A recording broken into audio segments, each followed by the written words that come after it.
All right, we're back. We're on page 309. We just talked about global extrema, absolute maximums, absolute minimums. What we're going to talk about now is something called a local or relative extrema. So they both have two words, right? Global and absolute, relative and local. So I should probably put them in the right order. Global and absolute, local and relative.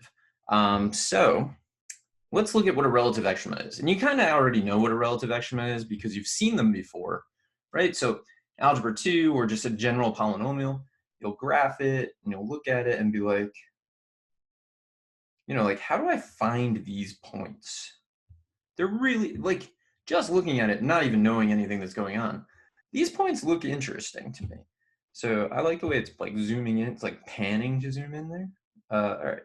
So this point and this point feel sort of like maximums, right? Like if you were jogging on this curve, you'd be pretty happy when you get to those because you look to the right and you're just like, whew, downhill, nice, can relax. On the other hand, these points look interesting because when you get to those points, if you're jogging, you're like, oh man, now I got to run up this hill again, right? These are local or relative maximums and minimums. And it's like not really hard to understand, but let's look at the definition and make sure that we're like on top of it.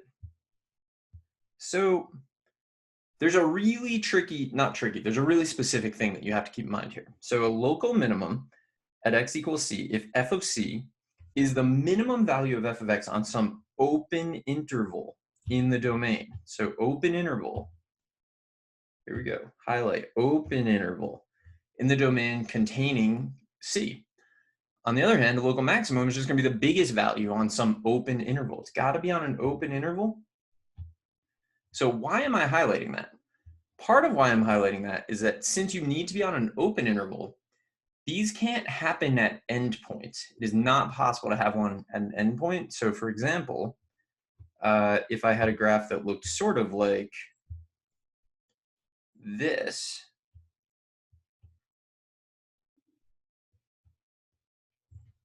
then I would have a local minimum, which apparently I'm using this color for. This is a local minimum. I would have a local maximum. I really prefer to say relative. So relative maximum, relative minimum. Also, you kind of just call them maximums and minimums, which is a little confusing when you're first learning these. So these, what color should I use for this? Any votes? All right, I'll use this color. This and this are local, relative, max, min. But, so this is an endpoint and it cannot be. Because there's cannot be local, or relative. So it's actually the absolute minimum.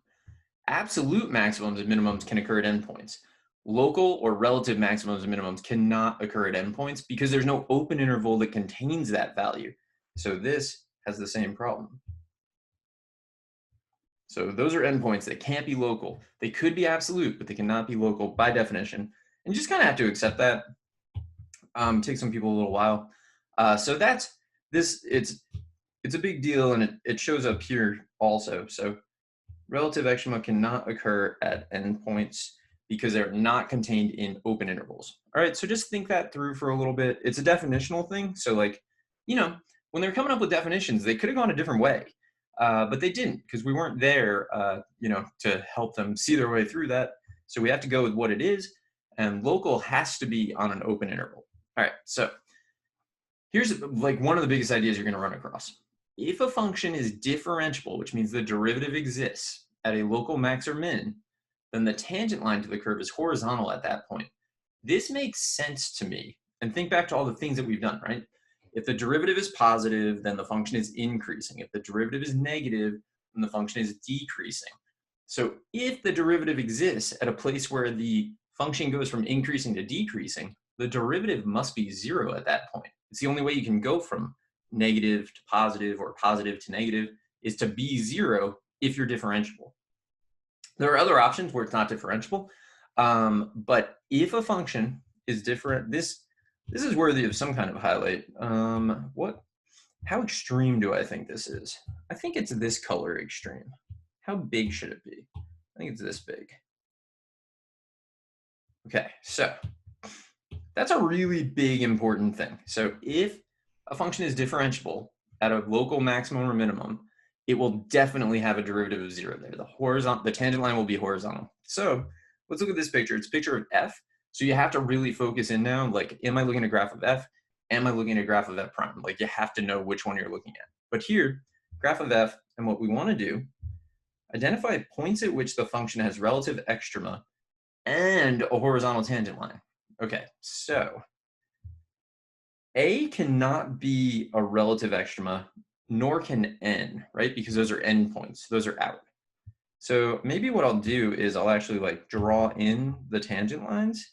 So here, here, not at D, not at E, here at F. G, I think, is good. H, definitely. J is out. K is super debatable, I think, because I don't remember how I made this. L and M. Okay, so K, yeah, K looks differentiable to me, right? It doesn't look like, if it was going from like a straight line to suddenly a curve thing, then the slope from the left would have been negative, the slope from the right would have been like positive, and then so the derivative wouldn't have existed. But here, I think we're good, so let's do that. All right, let's list these. So I'm getting B, C, all right, let's see. So it's B, ugh, I kind of like moved while I was writing. Here we go.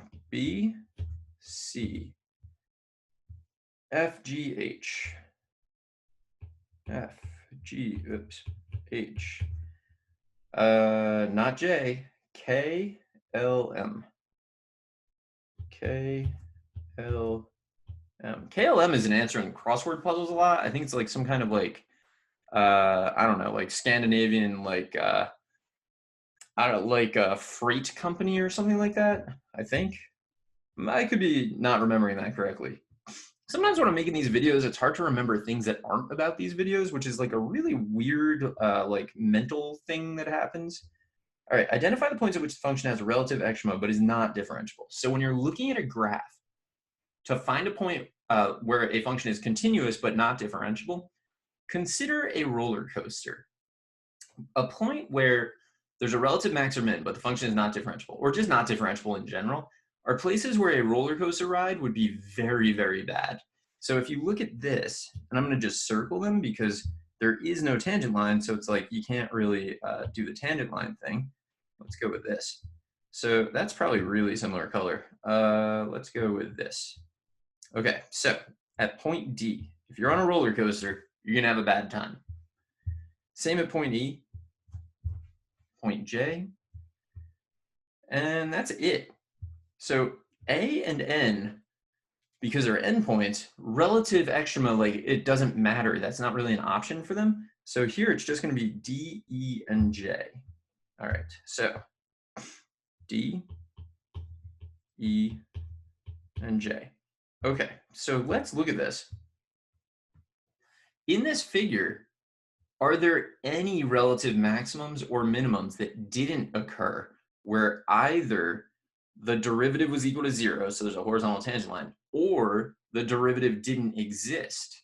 And if you look at it, there are no points at which there is a relative maximum or minimum, but the derivative is not 0 and doesn't exist. So it would have to like exist and not be 0.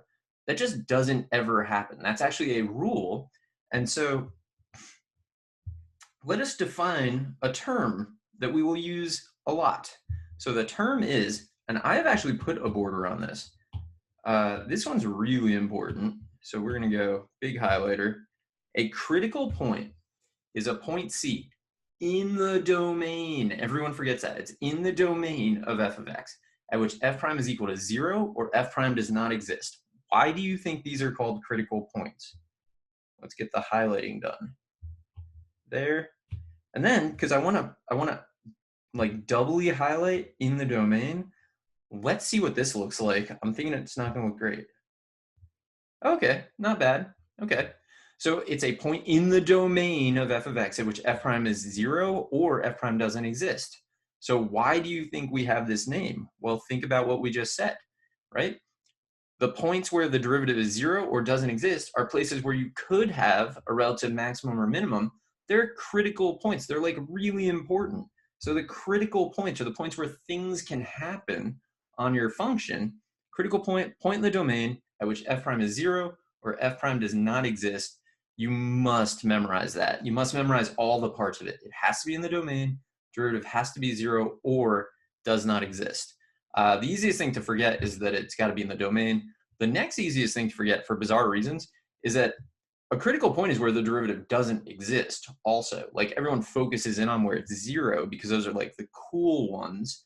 But where the derivative doesn't exist is another possibility for a critical point. So I'm going to end this here, come back in the next video, keep going. Just learn critical points. We talked about local maximums and minimums.